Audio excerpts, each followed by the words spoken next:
E é claro que o que nós vamos fazer tem um caráter introdutório. E também a gente tem que ser leal e dizer que o dispensacionalismo ele tem outras ramificações. O que nós vamos ver é o chamado dispensacionalismo clássico. Mas você tem dispensacionalismo revisado, você tem o progressivo, e como toda doutrina, você tem algumas ramificações ou subcategorias. E aí a coisa vai ficando bem complicada. Eu coloquei aqui essa figura, né, no início, até a gente divulgou o nosso estudo de hoje com este placa aqui, né? Eu acho que é uma placa de, sei lá o que é, se é de rede, de computador, né? Fazendo uma comparação a milenismo e dispensacionalismo. É uma brincadeira, é claro, mas que reflete a realidade do que é o dispensacionalismo. Para explicá-lo, embora a gente possa tentar fazê-lo de uma forma rápida, mas para você conhecer realmente os detalhes, isso leva muito tempo, né? Preciso talvez até meses aí, né, de estudo para você entender cada aspecto ligado ao dispensacionalismo.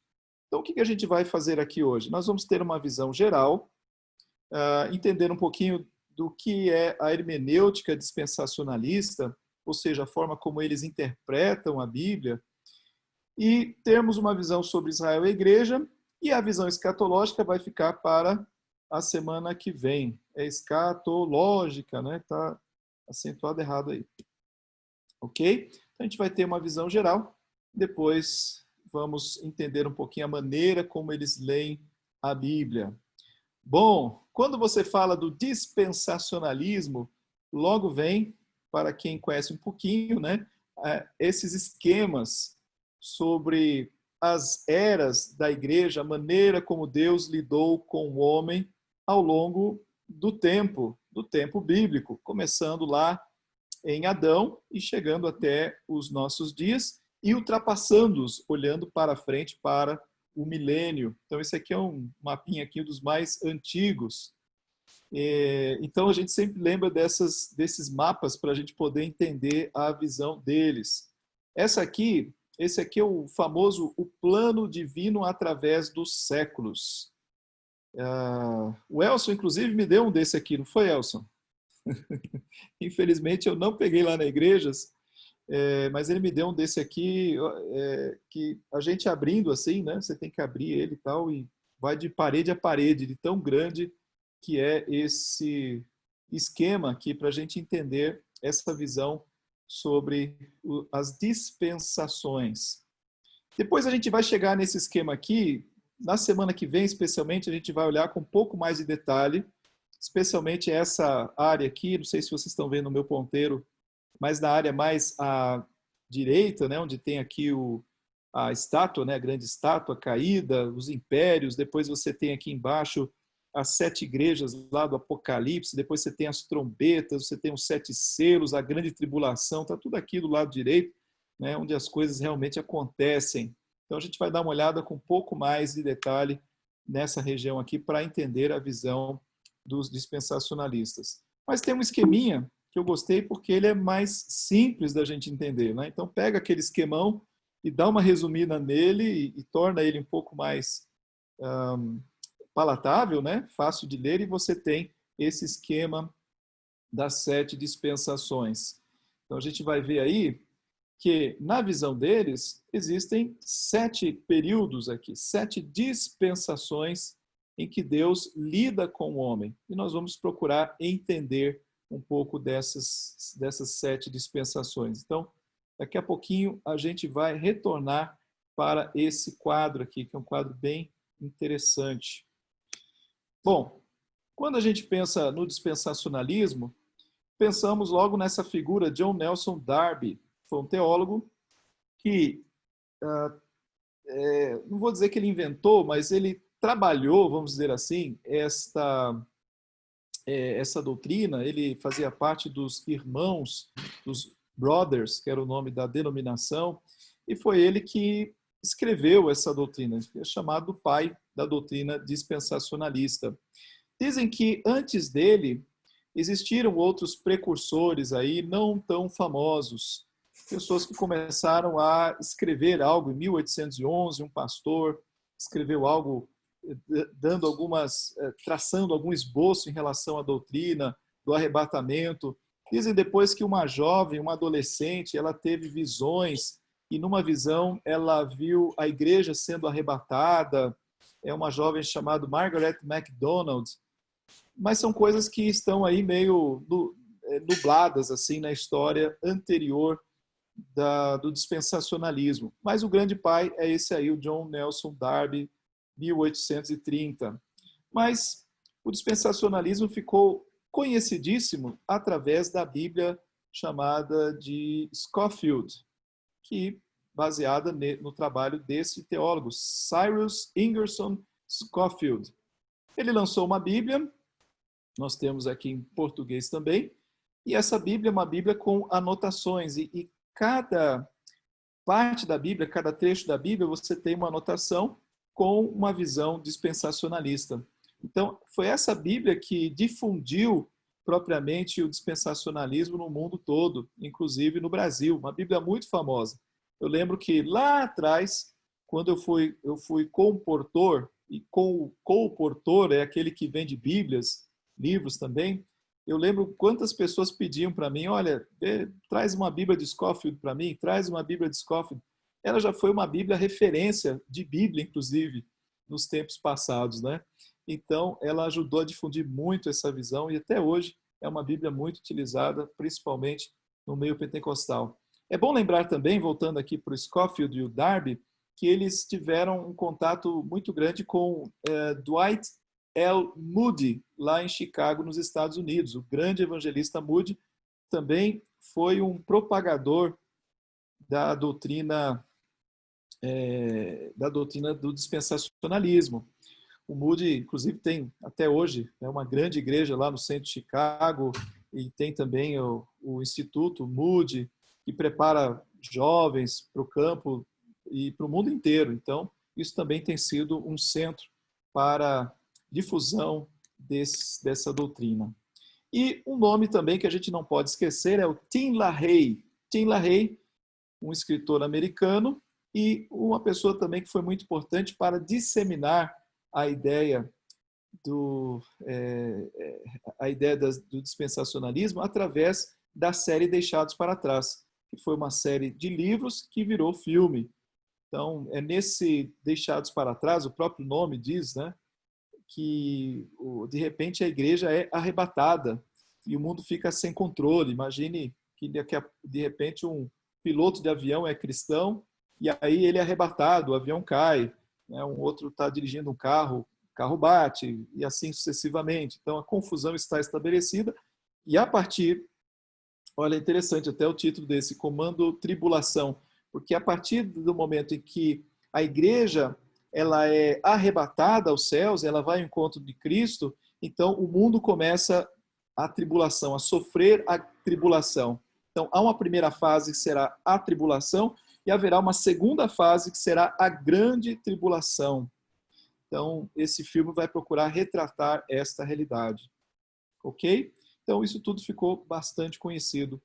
E um outro autor que é também um autor muito conhecido no meio pentecostal é o Dwight Pentecost. Então, ele tem esse manual de escatologia e ele vai tratar dos eventos futuros à luz do dispensacionalismo. Então, se você for conversar com qualquer dispensacionalista e citar Dwight Pentecost, ele vai com certeza reconhecer este autor.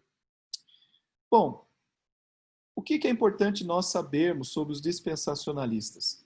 É importante sabermos que eles têm uma forma própria de ler a Bíblia e que eles dão muita ênfase e muita importância a uma leitura literal da Bíblia. Literal.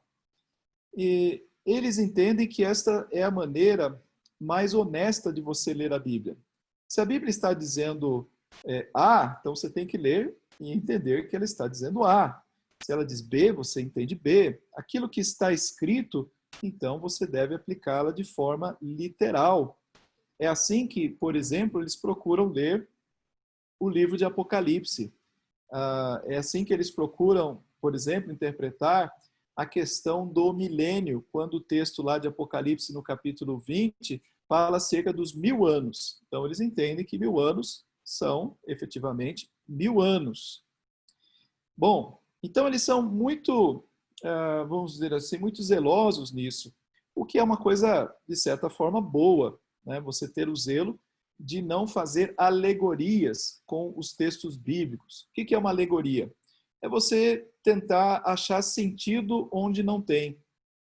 Muito comum, por exemplo, você ver pastores, e até pastores neopentecostais, fazendo uso de sentidos, por exemplo, pensa na arca pensa no tabernáculo. Então, você tem lá o tabernáculo, e aí você tem aquelas, todas aquelas capas, né, aquelas cortinas, e aí o sujeito vai procurar sentido no fio que segura a cortina e que o elo que tem no chão, a argola que tem não sei aonde, ele quer achar sentido para cada aspecto do tabernáculo que não fica claro no texto bíblico. A gente chama isso de alegoria. Por exemplo, as pedras, né, que Davi atirou contra Golias, ou as pedras que ele pegou, né, 5 pedrinhas, cada pedrinha tinha um sentido, um significado. Então, são coisas que a Bíblia não mostra, então não dá para você depreender o significado disso.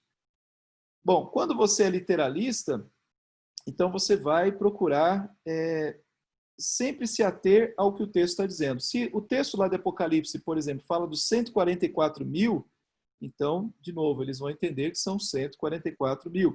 Quando o texto do Apocalipse fala das 2 testemunhas, então eles entendem que são efetivamente 2 pessoas. Aliás, eles dão até nome a essas 2 pessoas. Eles entendem que foram Moisés e Elias, essas 2 testemunhas, ou serão, né? Moisés e Elias. Então, eles procuram ser bastante literalistas em relação à interpretação do texto deles. E aí, com base nessa literalidade, é que eles vão compor a visão escatológica baseada em Apocalipse. Qual é a diferença que nós temos com eles em relação a isso? Claro que nós apreciamos, eu digo os reformados, né, visão reformada, nós apreciamos se buscar compreender o texto de uma forma literal naquilo que o texto efetivamente quer dizer. Então, o sentido deve ser literal naquilo que o texto quer dizer. Mas é preciso se respeitar o gênero do texto que nós estamos lendo.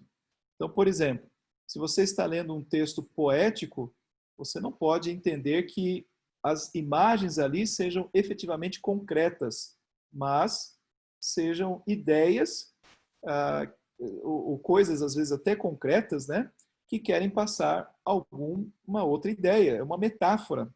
Isso acontece muito na literatura apocalíptica. Quando você abre o livro de Apocalipse, você vai ter uma série de metáforas. Você não consegue nem entender o texto se você tenta aplicar tudo de forma literal. Assim como, por exemplo, as parábolas de Jesus. Quando Jesus inicia uma parábola, você sabe que ele não está contando, narrando uma história propriamente, algo que tenha ocorrido. Jesus ali está criando uma história para causar um determinado efeito e gerar um certo ensinamento. Então, a gente sabe disso, porque o próprio texto está dizendo, aqui é uma parábola. Então, nós temos que respeitar o gênero literário. Isso, dentro da visão reformada, chama-se interpretação gramático-histórica. Você leva em consideração a história, o contexto e a gramática também, o que cada palavra ali significa dentro do texto, à luz do estudo daquela palavra no seu contexto e na sua época. É o que também é chamado de censos literários. Baseado nisto, é que quando lemos Apocalipse capítulo 20 e lá diz 1000 anos, é que nós entendemos que 1000 anos se trata de um período perfeito, um período grande, mas um período definido por Deus, mas não necessariamente 1000, né, no sentido de 1000 vezes 365 dias. Então, essa conta matemática é que nós não fazemos. Da mesma forma que os 144.000, nós não entendemos que seja um número literal de pessoas. Então, isso faz com que o resultado seja bastante diferente em termos da escatologia.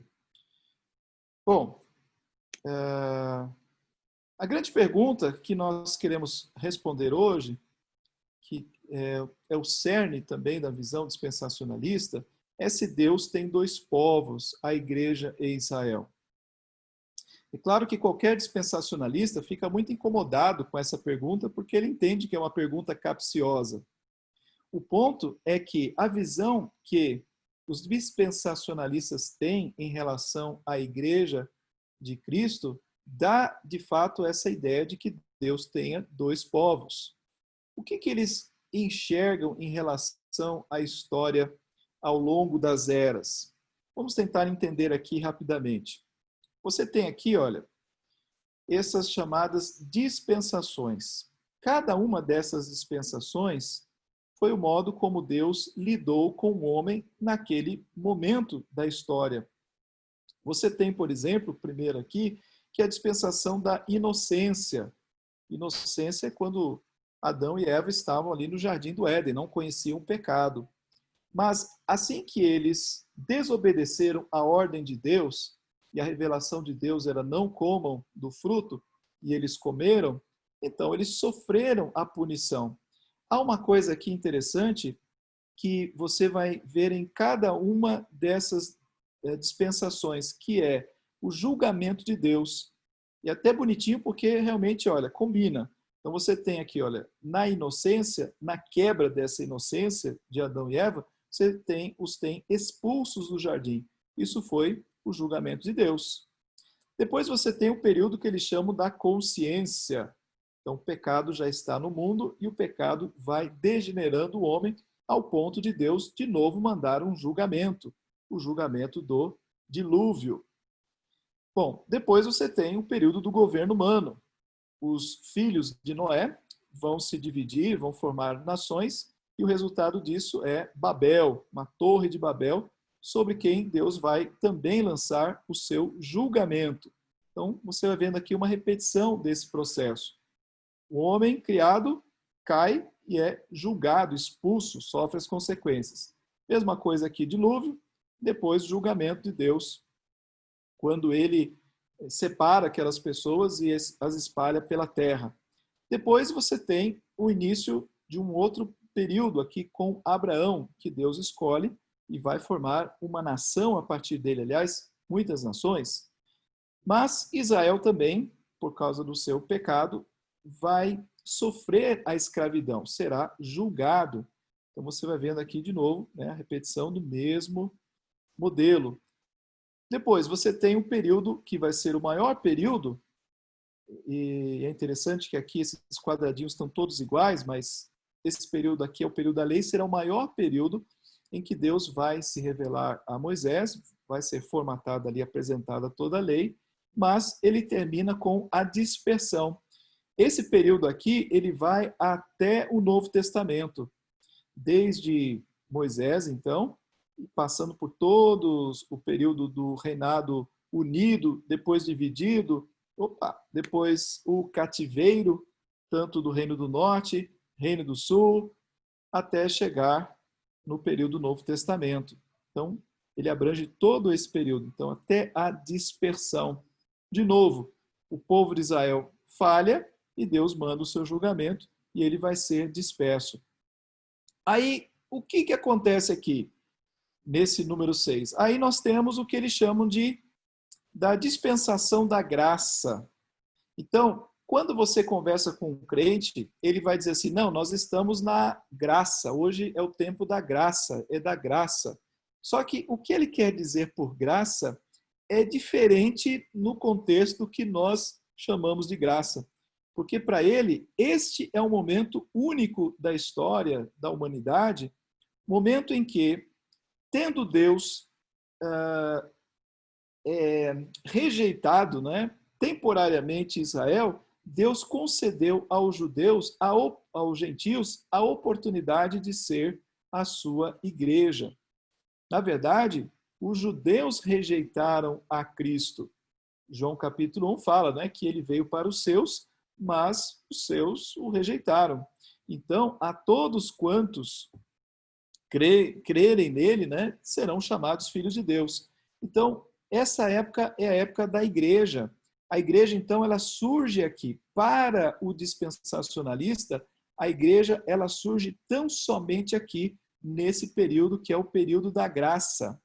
É uma espécie de parênteses na história. É uma espécie de momento em que Deus deixa um pouco o povo de Israel, vou dizer de lado, né, de certa forma, para voltar ao seu povo em seguida aqui no período da tribulação e da grande tribulação, para que o milênio aconteça com o povo dele, o povo de Israel, voltando a reinar com Cristo, tendo Cristo no centro do trono.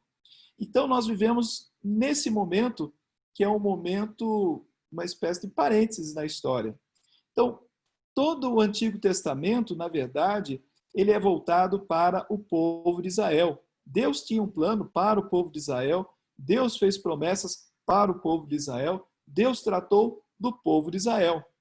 O povo de Israel era o seu povo, mas, por causa do pecado desse povo e da rejeição deles do Filho de Deus, então veio sobre nós a oportunidade, a graça, e nasce a igreja, para uns dispensacionalistas na cruz de Cristo, para outros no Pentecostes, mas aqui nasce a igreja.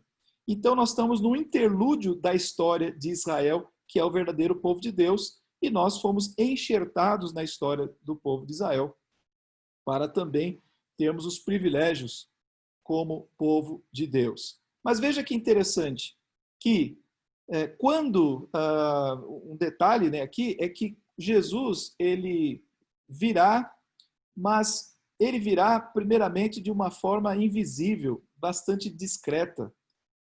Os olhos, né, nem o olho o verá num primeiro momento, mas ele virá para buscar a sua igreja.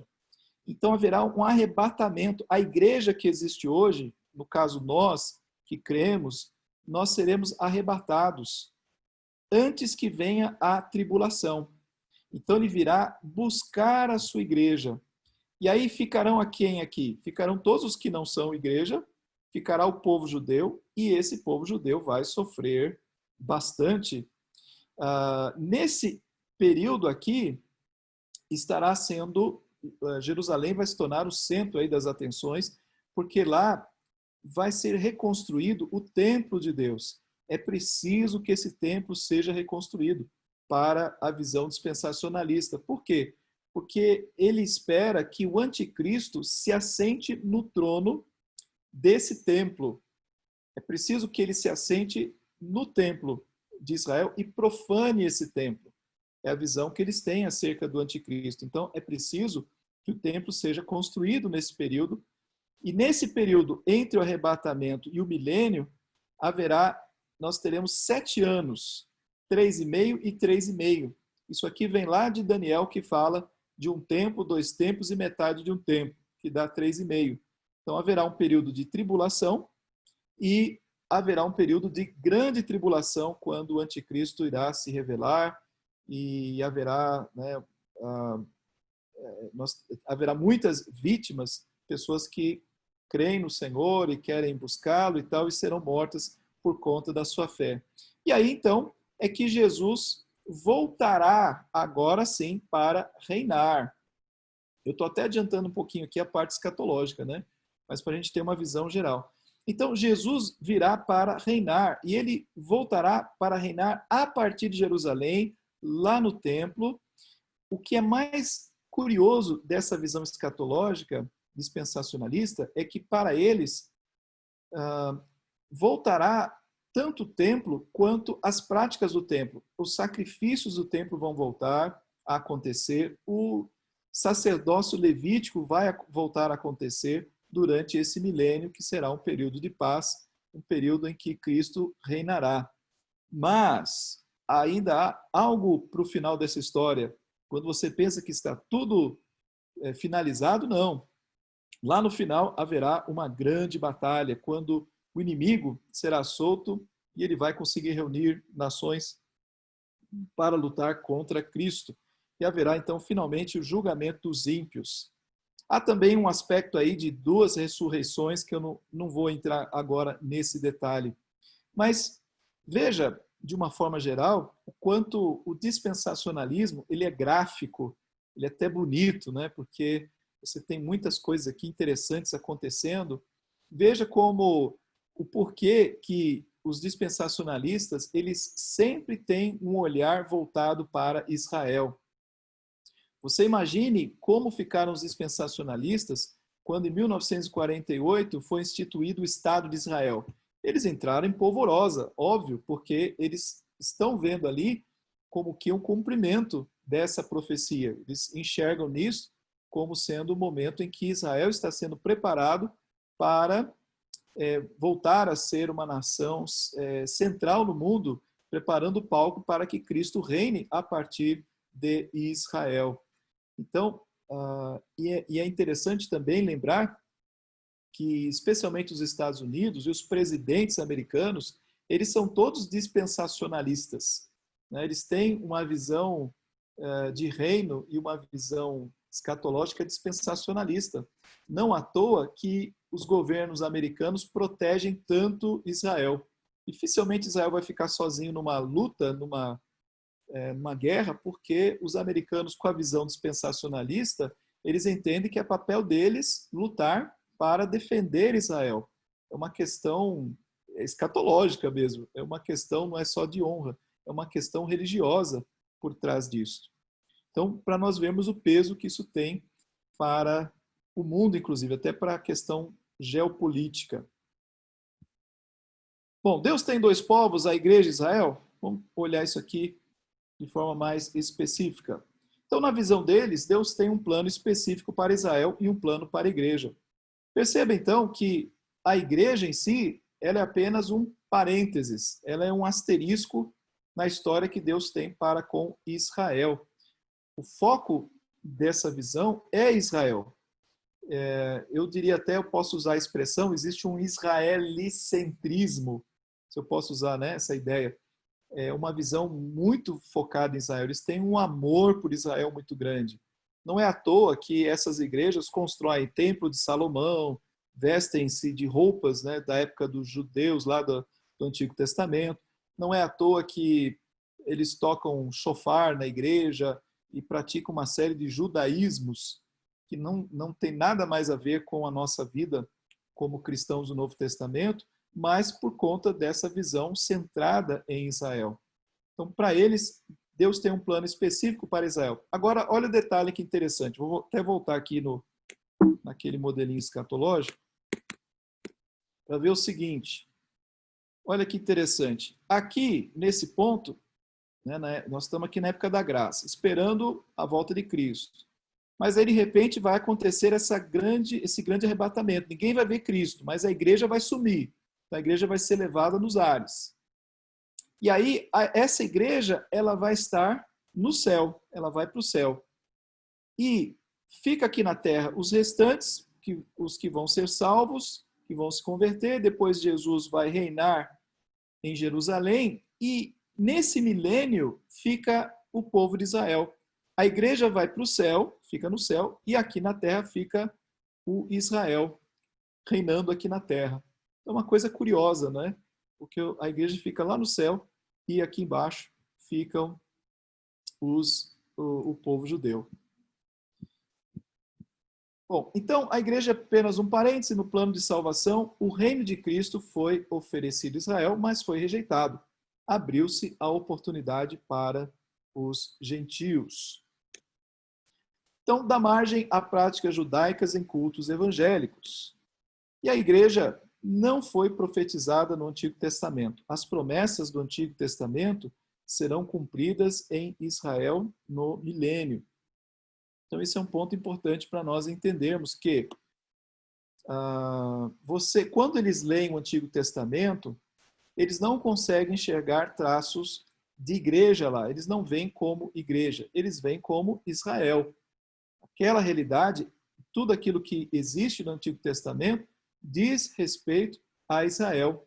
Não diz respeito a nós. O que diz respeito a nós é o Novo Testamento, são os evangelhos, as cartas do apóstolo Paulo, as cartas gerais, Apocalipse, mas o que vem do Antigo Testamento era para o povo de Israel. E essa visão faz com que as pessoas deem menos importância ou pouca importância ao Antigo Testamento. Por que eu vou gastar tempo tentando estudar uma coisa que já está vencida, que é uma coisa que é para o povo de Israel? Então eu vou me procurar atentar para aquilo que está no novo, aquilo que é para nós, aquilo que é para a igreja. Então, veja que essas promessas do Antigo Testamento, elas serão cumpridas em Israel no milênio. Então, por exemplo, a questão da terra. Na visão dispensacionalista, a promessa de que Israel terá uma terra não foi realizada, porque o povo eles tiveram uma parte da terra, mas não toda a terra da Palestina.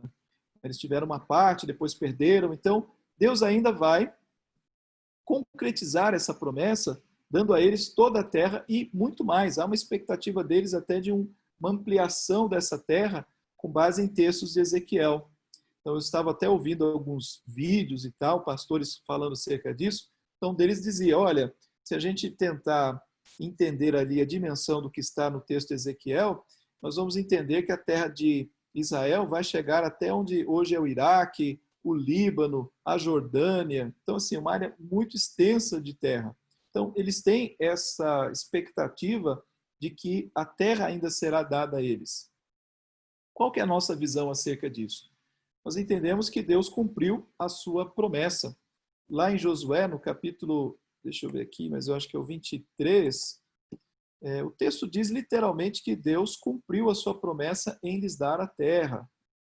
Deixa eu ver se eu acho aqui, porque de repente o meu cursor desapareceu. Peraí. Está acontecendo uma coisa meio escatológica aqui no meu computador. Que aí eu perdi, não aparece o meu cursor. Que joia. Peraí. Se alguém vir um cursor andando por aí, é o meu, tá? Devolvam. Ai, que doido, peraí. Eu dei um ESC aqui, talvez ele volte a aparecer. Vamos ver. Não. Aqui eu achei. Não está aparecendo nada para vocês, né? Agora não está. Então, agora o meu cursor voltou aqui, eu consigo ver o texto. Peraí. Débora, depois você fala se eu estou pisando na bola aí com os nossos irmãos, hein? Josué 23:14 diz assim: Eis que já hoje sigo pelo caminho de todos os da terra, e vós bem sabeis de todo o vosso coração e de toda a vossa alma que nenhuma só promessa caiu de todas as boas palavras que falou de vós o Senhor vosso Deus. Todas vos sobrevieram, nenhuma delas falhou. Então, Josué está dizendo aqui que, literalmente, tudo que havia sido prometido foi cumprido. Gente, eu preciso só pegar um cabo aqui do computador antes que eu perca aqui na bateria. Só um instante. Espera aí.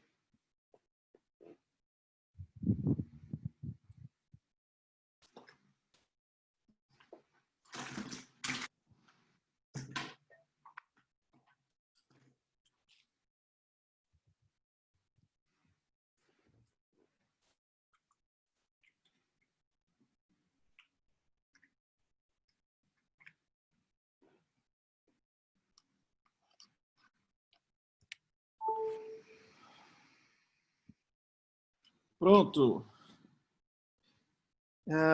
Então, a igreja, as promessas do Antigo Testamento, elas foram cumpridas, mas o dispensacionalista, ele tem uma expectativa de que elas sejam plenamente realizadas no povo de Israel hoje.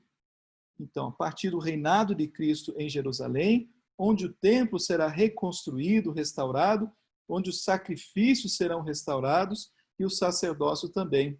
Agora, veja o quanto essa visão, à luz da nossa hermenêutica, da nossa interpretação da Bíblia, ela é equivocada, porque não há nenhum sentido em se recuperar o templo, o sacrifício e o sacerdócio, se Cristo já veio e já cumpriu essa realidade? Tudo isso era sombra de Cristo. O livro, a Epístola aos Hebreus, é que aponta, que mostra essa relação entre aquilo que existiu no Antigo Testamento e a sua concretização em Cristo. Então, não há o menor sentido dessas coisas serem realizadas. O que os dispensacionalistas afirmam é que essas coisas existirão como memória de Cristo, do sacrifício de Cristo. Ora, de novo, não há o menor sentido de fazer qualquer coisa em memória. Em memória nós temos a Santa Ceia. O resto é um judaísmo, fora de lugar, fora de tempo. Então, na visão deles, Cristo retornará de forma invisível e depois de forma visível. Isso também é uma coisa muito estranha. Até 1830, na época em que o dispensacionalismo se tornou uma doutrina escrita ali por John Darby, ninguém tinha essa visão de que Cristo poderia voltar de forma invisível e arrebatar a sua igreja. Todo mundo sempre entendeu, a cristandade sempre entendeu que Cristo voltaria uma única vez. Né? Já veio uma, voltará uma segunda vez, e quando voltar essa segunda vez, será de forma definitiva. Não existe essa possibilidade de vir uma segunda para depois vir uma terceira vez. É o que alguns críticos ao dispensacionalismo chamam de elevador, né? Jesus vem e volta, vem e volta. Então não há o menor sentido disso. Eu tentando entender um pouco como eles justificam isso, é algo um tanto interessante, por exemplo, utilizarem o texto lá de Atos, no capítulo 1, quando os anjos dizem, olha, e da forma como vocês viram, né, Jesus ascendendo aos céus, então importa que ele volte, ele voltará da mesma maneira. Se você olhar o texto lá, deixa eu dar uma olhadinha aqui, é Atos capítulo 1, versículo 8.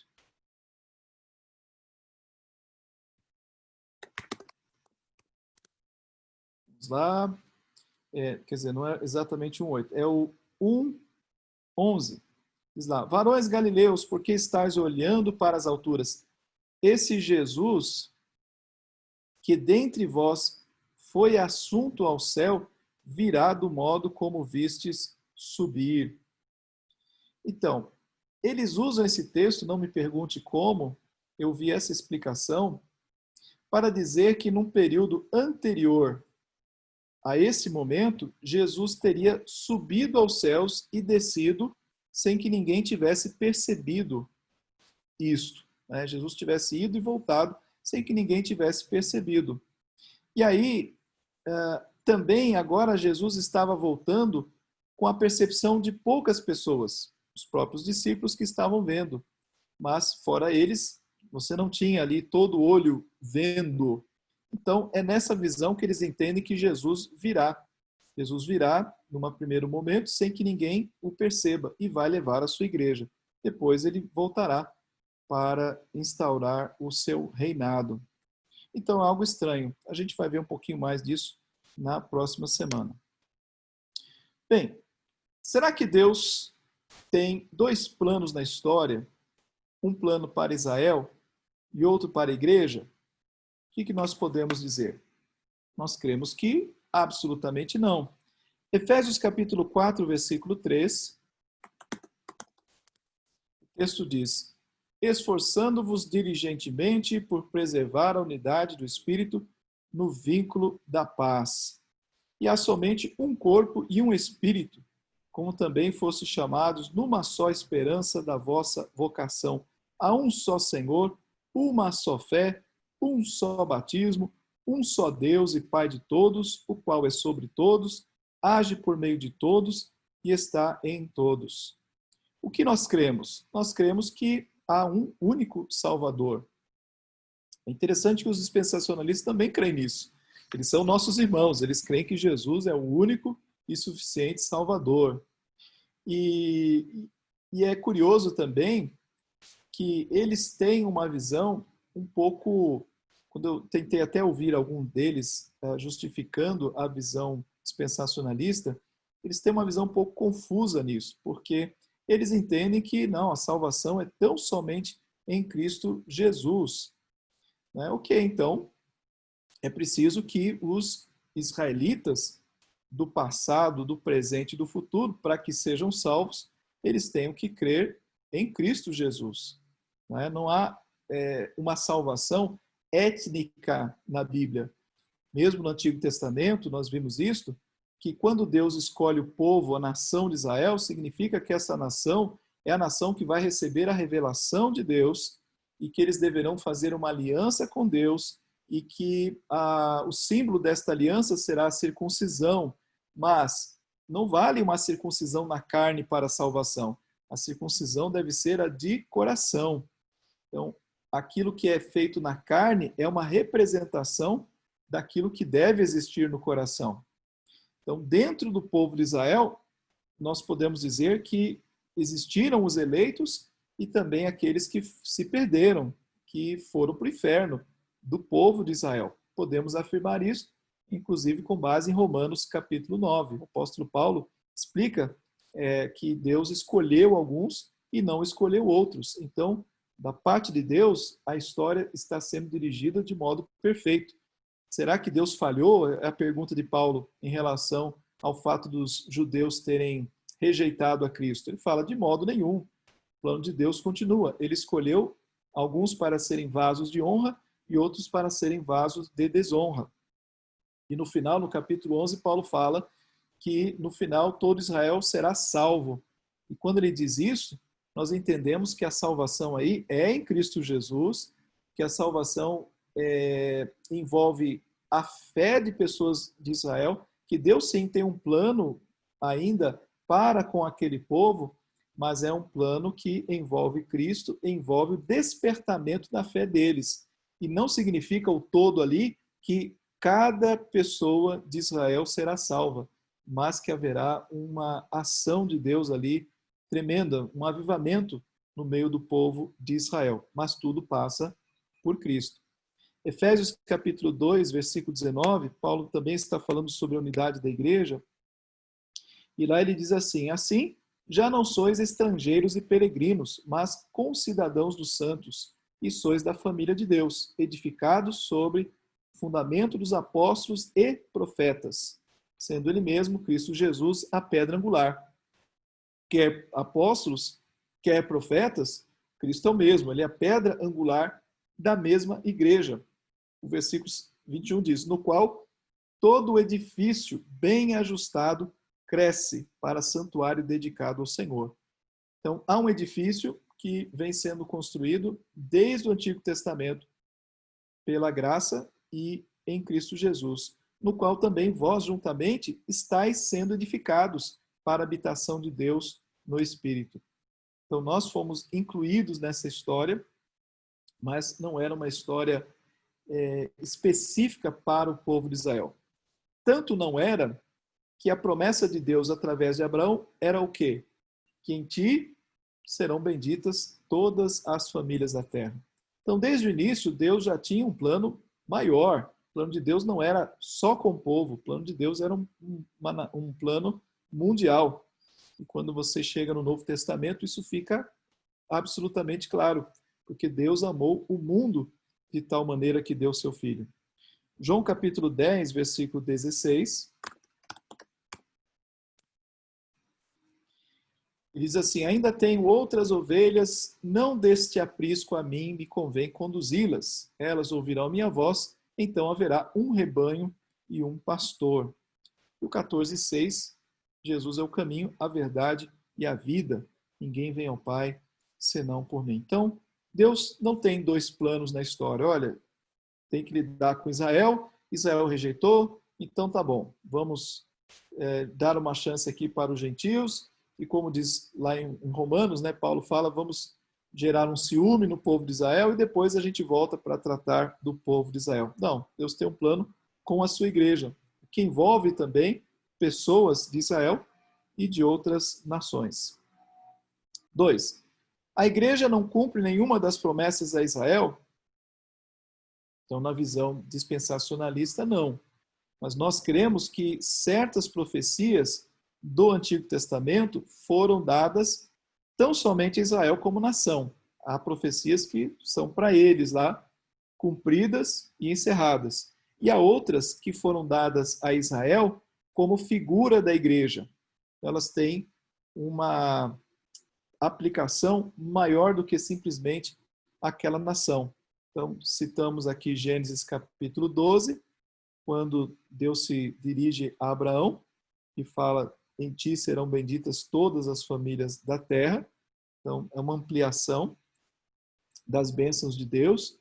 Capítulo 28, 14, diz assim, opa,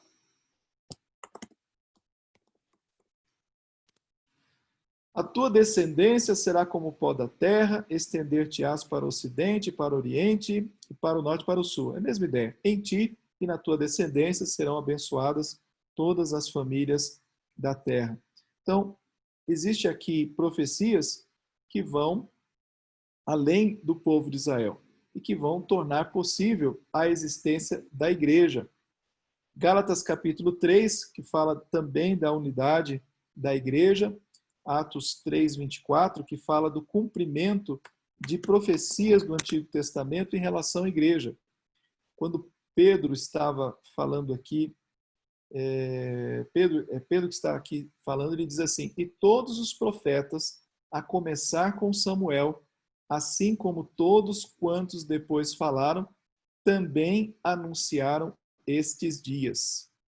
Vós sois os filhos dos profetas e da aliança que Deus estabeleceu com vossos pais, dizendo a Abraão: na tua descendência serão abençoadas todas as nações da terra. Então, ele está dizendo, o que está acontecendo hoje é fruto de profecias dadas no Antigo Testamento.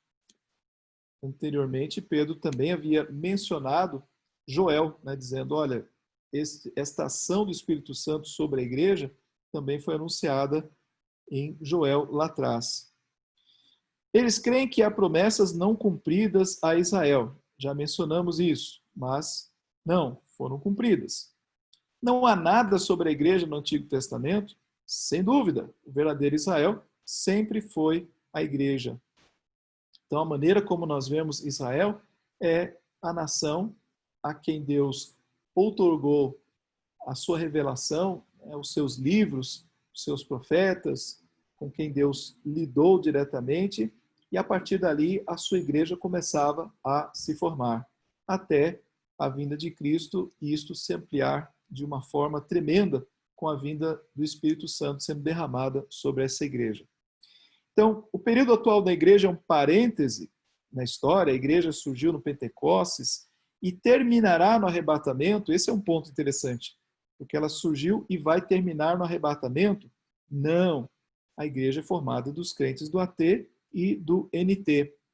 O texto de 1 Coríntios, capítulo 10, é um texto interessante, porque, deixa eu ver até se eu coloco aqui.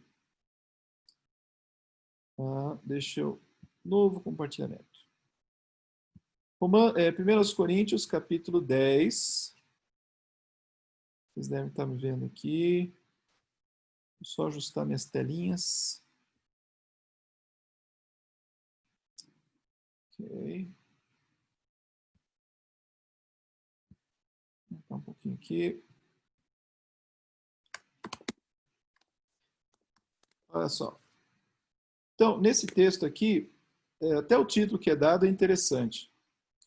Vou colocar aqui em cima.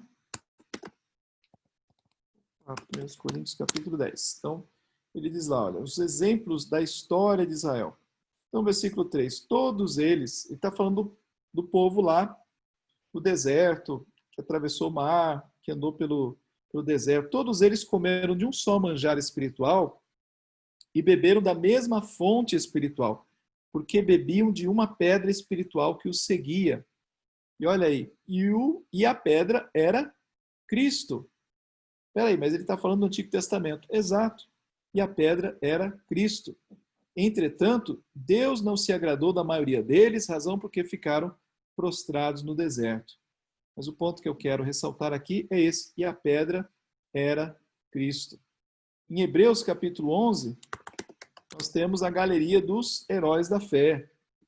E quem são esses heróis da fé? São pessoas que viveram no Antigo Testamento e que tinham uma visão não para uma terra física, Veja que nem o Abraão tinha essa expectativa. O versículo 10 diz que, em relação a Abraão, ele aguardava a cidade que tem fundamentos, da qual Deus é o arquiteto e edificador. E depois o texto vai continuar dizendo que, aqui,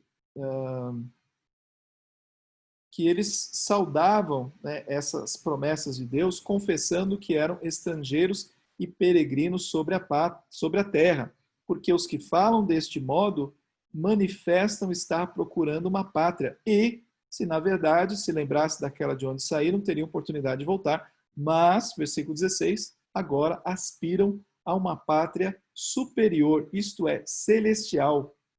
Por isso Deus não se envergonha deles, de ser chamado seu Deus, porquanto lhes preparou uma cidade. Então, o que eu quero ressaltar aqui? É que a expectativa de Abraão não era propriamente por uma terra física, mas por essa pátria superior.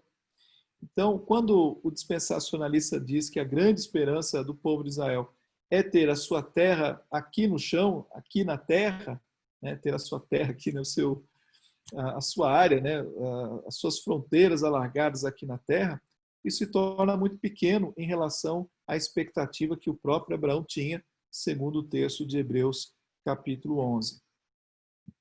Mas vamos voltar lá para a gente caminhando no finalzinho. Sem querer dar uma overdose aqui de dispensacionalismo, que isso aqui é meio pesado, né? E quinto, igreja será arrebatada no céu, Israel reinará na terra no milênio. Já falamos acerca disso. Então, quando você compara Israel e igreja, aqui agora é uma comparação boa, é que você vê as semelhanças. Veja, como eles eram chamados no Antigo Testamento e como somos chamados no Novo. Então, qualquer semelhança não é mera coincidência. É porque nós estamos falando da mesma igreja. Santos, eleitos, amados, chamados, igreja, congregação, rebanho, nação santa, reino de sacerdotes, tesouro de Deus, né? O povo de Deus, povo santo, hereditário, tabernáculo de Deus. Todas essas expressões aqui são tanto usadas no Antigo quanto usadas no Novo para falar daqueles que pertencem ao Senhor. Eu ressalto especialmente esse texto de 1 de Pedro, capítulo 2, versículo 9, porque se Deus chama, né, tem o seu povo, nós aqui somos chamados de nação santa, povo de propriedade exclusiva de Deus, a fim de proclamarmos, né, somos sacerdócio real também. Então, todas aquelas formas dirigidas ao povo do Antigo Testamento, da Antiga Aliança, também é dirigido a nós, mostrando que Deus está falando de uma mesma igreja. Então, o propósito de Deus para Israel se cumpre na igreja. Ok? Então, nós vamos hoje ficar por aqui, para não termos uma overdose aí de informações e a gente ficar meio tonto, né? Com tanta coisa. Mas eu queria saber da Débora. Débora, você que esteve do outro lado, José também, por favor.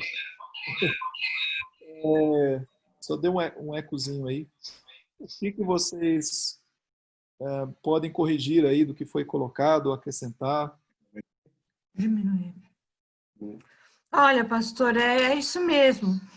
As igrejas que a gente frequentou, que eram de linha dispensacionalista, elas não eram assim tão preocupadas em doutrinar a igreja nesse assunto. Eu acho que alguns dos pastores que foram nossos pastores sabiam muito pouco assim. Eles diziam que eram dispensacionalistas porque a denominação é dispensacionalista, então eles diziam também, né? A gente teve um ensino mais profundo sobre isso, com esse quadro aí, que até o mesmo que o Elson disponibilizou para você, porque vem da mesma fonte, que era um irmão lá de Itaperuna, a cidade lá dos pais do Elson. Uhum. Foi na minha igreja da adolescência. E essa igreja tinha uma preocupação maior com os judeus também, não só por ser dispensacionalista, mas porque o pastor da igreja era missionário aos judeus. Então, a igreja como um todo tinha uma preocupação grande com os judeus, né? Agora, eu gostei de você falar que eles são irmãos. Os dispensacionalistas, eles não são monstros e não são pessoas assim hereges. Aham. Não, Simplesmente a maneira como eles aprenderam a interpretar a Bíblia. E eu e José tivemos a bênção de termos o Márcio como nosso mentor antes de irmos para a igreja do Morumbi, que já tinha sido despertado para essa verdade. uhum, Ele nem podia falar muito enquanto estava na Igreja Batista Bíblica, uhum, mas já cria assim. Então, através do Márcio, a gente foi aprendendo e chegamos à conclusão, pela graça de Deus, pela inspiração do Espírito na nossa vida, que o que a gente acreditava até então não era assim, né? uhum, E aí, na igreja do Morumbi, a gente aprendeu mais, principalmente naquele estudo sobre Apocalipse que a gente teve na escola dominical. uhum. Então, eu acho que nossa visão mudou radicalmente ali, porque nós É, entendemos como é uhum, que era, né? Agora, são irmãos preciosos, irmãos muito zelosos da palavra de Deus. uhum. E eu posso testemunhar que ele era um defensor da palavra, que era capaz de dar a própria vida por ela. Sem Então, dúvida. eu acho que a gente hoje tem a graça de compreender melhor, mas Uhum. deve amá-los da mesma maneira. Perfeito. Muito bem Viu, colocado, pastor? Débora. Posso falar uma coisa? Não tem problema, pode falar. Não, eu vou ser mais rápido, porque a Débora falou tudo. Mas realmente a gente começou a ser esclarecido pelo Márcio e a igreja de onde nós viemos, hoje ela é reformada. É isso. Perfeito. Gente, é interessante isso. Alguns pontos aí reforçando. Primeiro, de fato, são pessoas zelosas. É gostoso ver um debate. Eu procurei assistir alguns debates entre pastores e pastores ambos zelosos, né? Tanto, por exemplo, metodista com um outro de linha pentecostal. É interessante ouvir. São posições diferentes. Outra coisa, muitos desses pastores que têm uma visão dispensacionalista, eles têm também um fervor evangelístico voltado para judeus, justamente porque eles têm essa compreensão de que os judeus vão, de repente, ser o centro de todo o reino de Cristo, então vamos prepará-los para isso. Eles têm um olhar muito especial para o povo judeu. Então, ótimo, isso aí é maravilhoso. Outra coisa não é heresia, né? É só uma interpretação diferente. A gente tem que ter esse cuidado de separar as coisas.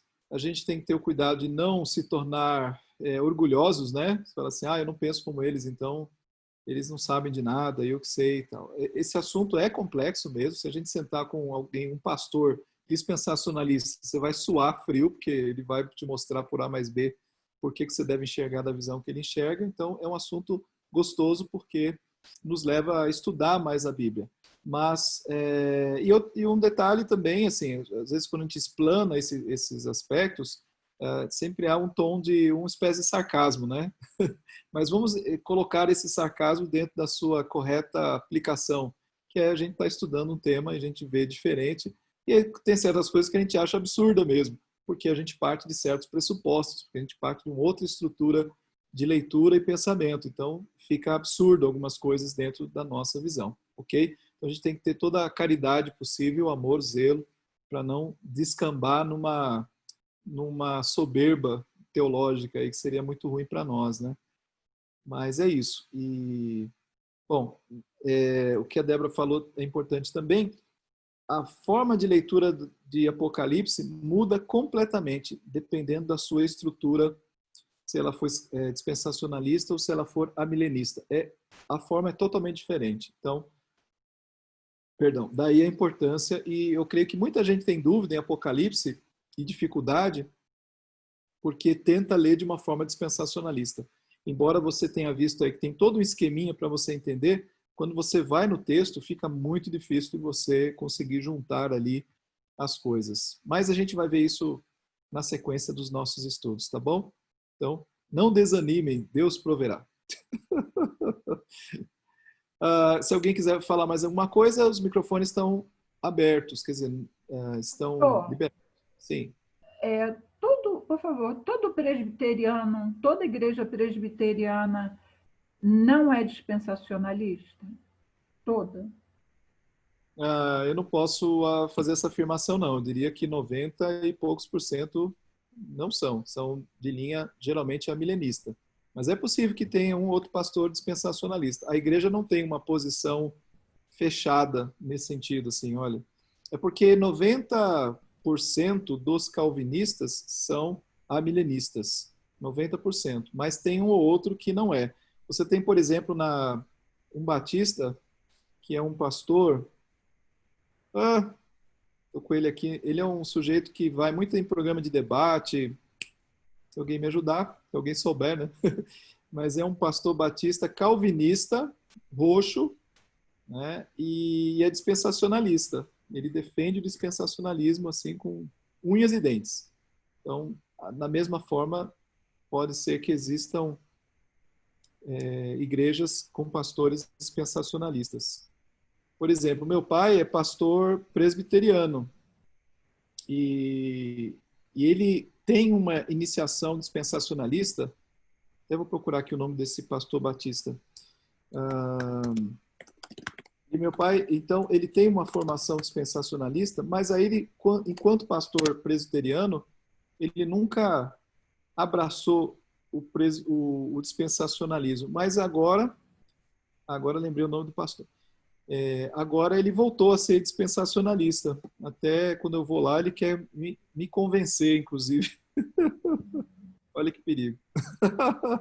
Ele passa a querer argumentar e tal. Então, o pastor batista que é famoso é o Marcos Granconato. Não sei se vocês já ouviram falar. Marcos Granconato. Então, é um pastor calvinista dispensacionalista. É daqueles de debater com texto e tal. Vale a pena você procurar naqueles programas Vejam Só. tem os debates dele lá. Ok? Tá bom, queridos. Então, mais alguém? Se não, vamos encerrar em oração, pedindo que Deus tenha misericórdia de nós. O mais importante, quando a gente fala de visão escatológica, é entender que Cristo virá. Esse é o ponto básico, todos nós temos que saber. Ele virá. Vamos orar então?